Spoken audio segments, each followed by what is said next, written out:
La Coupe du monde de football 2022, qui se déroule actuellement au Qatar depuis le 20 novembre dernier, fait l'objet de nombreuses critiques depuis plusieurs mois en raison du désastre écologique et du non-respect des droits de l'homme dont seraient responsables les organisateurs de cet événement.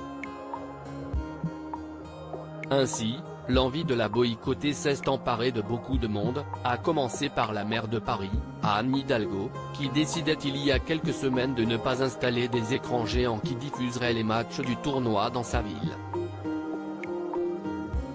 Une décision qui n'avait pas plu à l'animateur de l'émission Touche pas à mon poste sur C8, Cyril Hanouna. De nombreuses célébrités, comme Vincent Lindon, avaient annoncé qu'elles boycotteraient la compétition.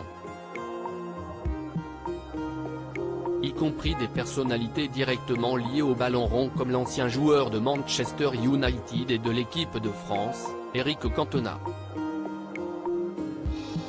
Ce dernier avait expliqué son choix sur sa page Facebook, à travers un long communiqué.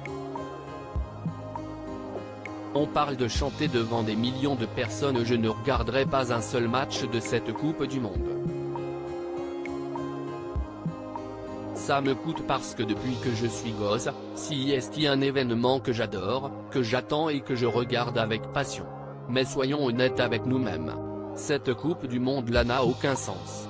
Pire c'est une aberration, avait-il notamment déclaré, avant d'ajouter, que la France gagne, perde, rien à carrer.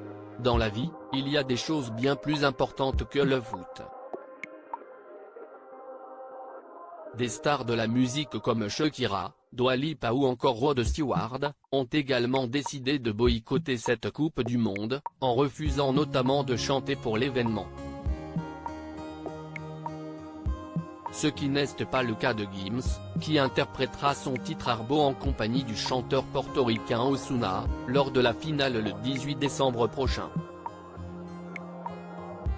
Ce deal la FIFA me le propose il y a 2 ans, si le confinement, on parle de chanter devant des millions de personnes, ça ne se refuse pas, s'est-il justifié ce mercredi sur France Inter.